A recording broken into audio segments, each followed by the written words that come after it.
ఓం గంగణపతే నమ. ఐం సరస్వత్యై నమ. శ్రీమాత్రే నమ. క్లీం కృష్ణాయ గోవిందాయ గోపీజనవల్లభాయ శ్రీకృష్ణ పరబ్రహ్మణే నమో నమ. ఓం నమ శివాయ శివాయ గురువే నమ. క్రీం మహాకాళికాయ నమో నమ. ద్రాం దత్తాత్రేయాయ నమ. జయ గురు దత్తాత్రేయాయ నమో నమ. ఋషిభ్యో మునిభ్యో ఋషిభ్యో మాతృభ్యో పితృభ్యో నమో నమ. జయ గురు దత్తాత్రేయాయ నమో నమ. యూట్యూబ్ ప్రేక్షకులందరికీ కూడా నమస్కారం అండి. నేను పాలపర్తి గురునాథ్ శర్మ, జ్యోతిష్యం వాస్తు సిద్ధాంతిని.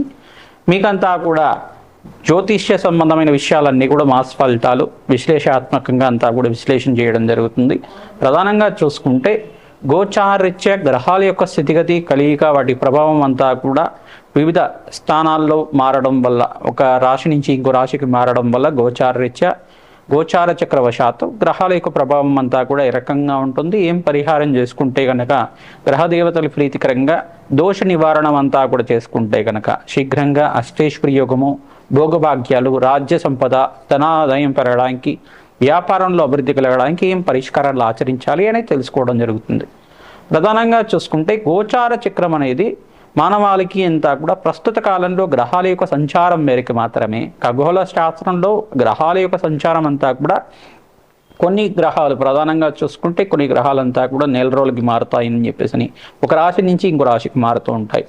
కొన్ని గ్రహాలు అయితే కనుక ఆ యొక్క 18 నెలలకి మారుతాయని చెప్పేసి, మరియు కొన్ని గ్రహాలు అయితే కనుక సంవత్సరం రోజులు మారుతాయని చెప్పేసి, కొన్ని గ్రహాలు అయితే కనుక ప్రధానంగా చూసుకుంటే 2.5 సంవత్సరాలకు ఒకసారి కనుక మారుతూ ఉంటాయని చెప్పేసి, మళ్ళీ కొన్ని గ్రహం అయితే కనుక 2.5 రోజులకు ఒకసారి మారుతూ ఉంటుంది.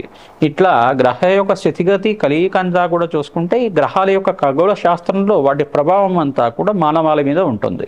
తద్వారా పూర్వజన్మలో చేసుకున్న కర్మ సిద్ధాంతం బట్టి, పూర్వజన్మలో చేసుకున్న పుణ్యాన్ని బట్టి మనకొచ్చే సంపదన, ఆదాయము మరియు ధనాదాయం పెరగడానికి ఆస్కారం ఉంటుంది. ఆకస్మిక ధనయోగం సిద్ధించాలి అంటే కనుక అక్టోబర్ నెలలో, విశేషంగా అక్టోబర్ నెలలో ధనత్రయోదశి మరియు దీపావళి రోజున, ఈ యొక్క ఆశ్వయుజ మాసంలో వచ్చే అమావాస్య రోజున ఈ యొక్క మహాలక్ష్మీదేవి ఆరాధన, ఈ యొక్క ధన్వంతరి జయంతి అంతా కూడా వస్తుంది. మళ్ళీ ఇక్కడ ప్రధానంగా చూసుకుంటే చతుర్థి రోజున, మాస శివరాత్రి రోజున ధన్వంతరి జయంతి, మరియు ఇక్కడ త్రయోదశి ధన్వంతరి జయంతి రెండు కలిపి వస్తున్నాయి. మరియు ఈ యొక్క ప్రదోషవతనం సమయంలో అంతా కూడా ప్రధానంగా సాయంకాల వేళలో ఎప్పుడైతే కనుక త్రయోదశి అనేది సంభవిస్తుందో ఆ సమయంలో అంతా కూడా చూసుకుంటే ద్వాదశి, త్రయోదశి సమయంలో అంతా కూడా ఈ యొక్క ధనత్రయోదశి అంటారు. ఆ సమయంలో అంతా కూడా లక్ష్మీ కుబేర వ్రతం అనేది ఆచరిస్తూ ఉంటారు. లక్ష్మీ కుబేర వ్రతాన్ని ఆచరించడం వల్ల అఖండమైన ధనాదాయం పెరగడానికి ఆస్కారం ఉంటుంది. అదృష్ట యోగం కలిసి వస్తుంది. ఆకస్మికంగా ధనయోగం సిద్ధించడానికి ఆస్కారం ఉంటుంది. అసలు కుబేరుడి యొక్క చరిత్రని వినడం మాత్రం చేతనే ధనాదాయం పెరగడానికి ఆస్కారం ఉంటుంది. ప్రధానంగా చూసుకుంటే యక్షదేశుడు ఆయన కుబేరుడంతా కూడా యక్ష లోకానికంతా కూడా అధిపతిగా ఉంటారు. పరమేశ్వరుడికంతా కూడా ప్రియమైన మిత్రుడిగా ఈ యొక్క తపస్సు చేసుకున్న మాత్రం చేతనే ఈ యొక్క కుబేరుడంతా కూడా ఈ అల్కాపురానికంతా కూడా రాజ్యాన్ని పొందే విధంగా అనేది ఉంటుందన్నమాట. ప్రధానంగా చూసుకుంటే ఈ యొక్క ఆ బ్రహ్మవంశానికి చెందిన కుబేరుడంతా కూడా రావణ బ్రహ్మకంతా కూడా సోదరుడిగా చెప్పడం జరుగుతుంది. ఈ యొక్క అంటే అగ్రజుడిగా చెప్పడం జరుగుతుంది. ప్రధానంగా చూసుకుంటే ఈ యొక్క రావణ బ్రహ్మకంతా కూడా అన్నయ్యగా చెప్పడం జరుగుతుంది. ప్రధానంగా బ్రహ్మవంశానికి చెందినవాడు కావున ఈ యొక్క కుబేరుడంతా కూడా పూర్వజన్మ ఇతిహాసంలో అంతా కూడా పరమేశ్వరుడికి ఈ యొక్క ఒక్క రాత్రిపూట పూజ చేసిన మాత్రం చేతని తనంతా కూడా కుబేరత్వాన్ని పొందాడు. ప్రధానంగా చూసుకోవడం అనేది కుబేరుడు అని చెప్పేసి అంటే కనుక అనంతమైన ధన ఆదాయాన్ని ఇచ్చే దేవత, నవనీతులకంతా కూడా అధిష్టాన దేవతగా చెప్పడం జరుగుతుంది.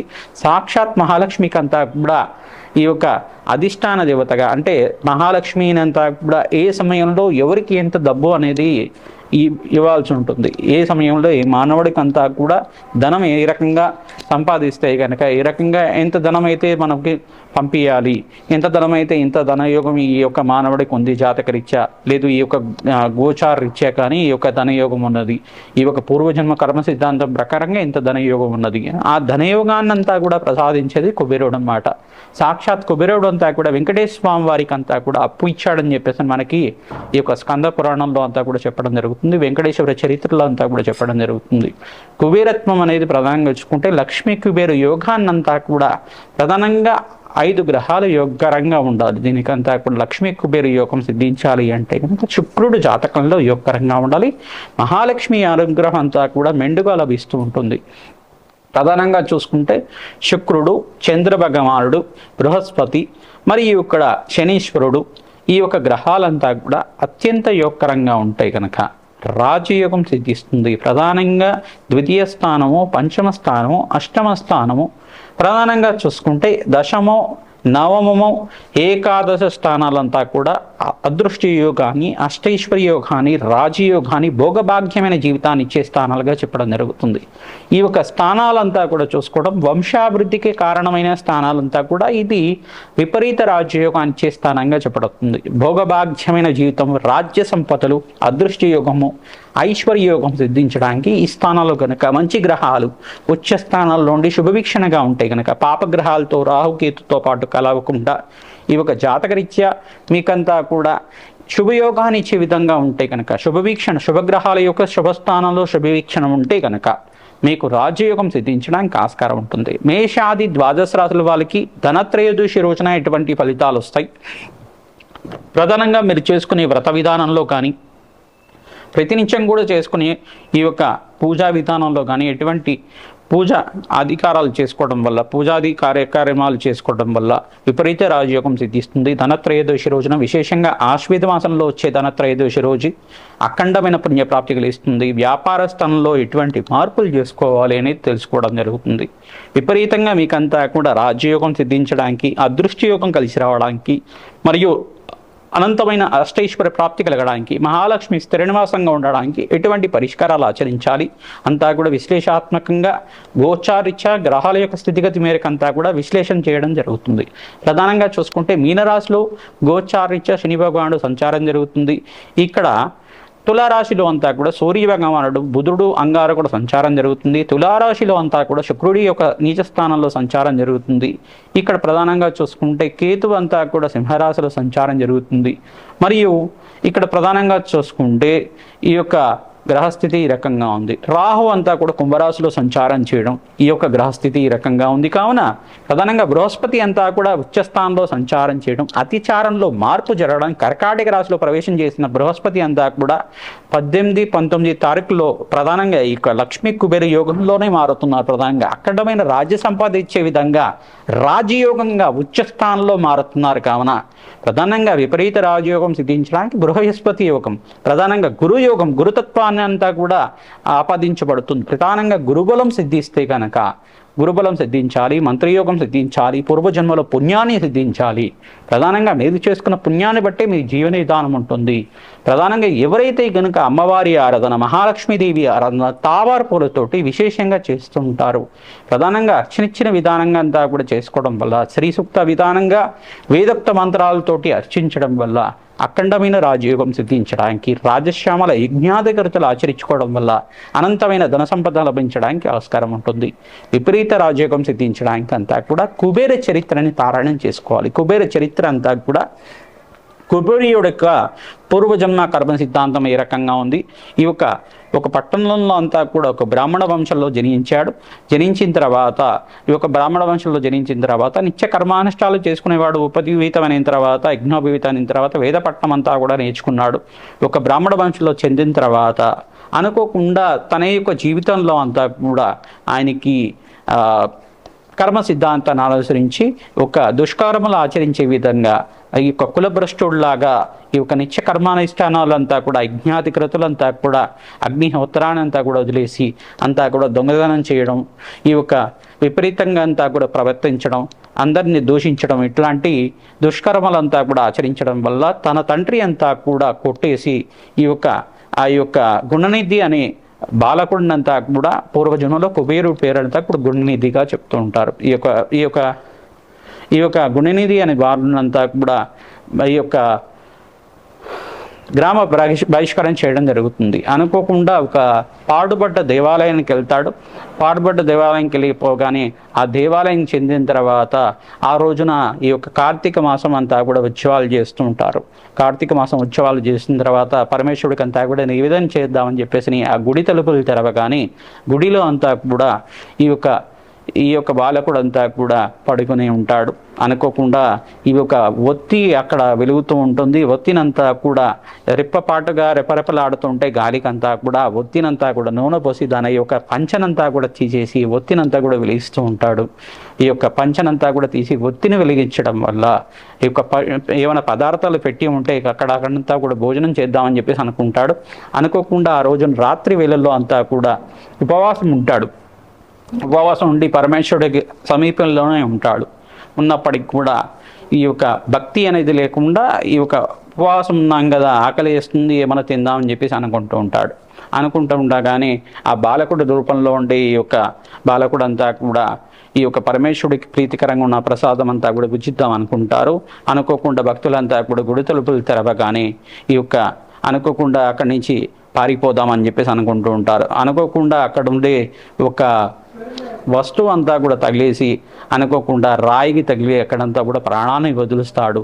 తద్వారా అక్కడ దేవాలయ ప్రాంగణంలో ప్రాణాన్ని వదిల్చాడు. కావున ఈ యొక్క పరమేశ్వరుడంతా కూడా సంతోషించి భక్తికంతా కూడా మెంచి అనుకోకుండా నువ్వు చేసిన ఈ యొక్క చిన్న కార్యం అంతా కూడా తన ఈ యొక్క కండువులో నుంచి ఒక చిన్న ముక్కనంతా కూడా తీసి దారిపోగునంతా తీసి దాన్నంతా కూడా ఒత్తిగా చేసి దేవాలయ ప్రాంగణంలో ఒత్తిగా వెలిగించావు. కావున నువ్వంతా కూడా అఖండమైన ధన సంపదకంతా కూడా అధిష్టాన దేవతగా ఉంటావు. నవనిధులకంతా కూడా అధిష్టాన దేవతగా ఉంటావు. నాకు ప్రీతికరమైన మిత్రుడిగా ఉంటావు. కావున నువ్వంతా కూడా హిమాలయాలకంతా కూడా సమీపంలో అంటే ఎక్కడైతే పరమేశ్వరుడు కైలాస ప్రాంతాల్లో నివాసంగా ఉంటారు, కైలాసం నుంచి మనకింత కూడా సమీపంలో ఉండేది అల్కాపురి నగరం అని చెప్పేసి అంటారు అన్నమాట.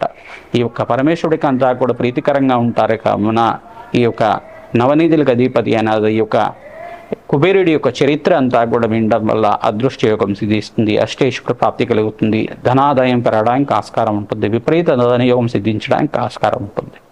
ప్రధానంగా కుబేర చరిత్ర అంతా కూడా ప్రతినిత్యం కూడా పారాయణం చేసుకోవాలి. అదృష్ట యోగం సిద్ధిస్తుంది.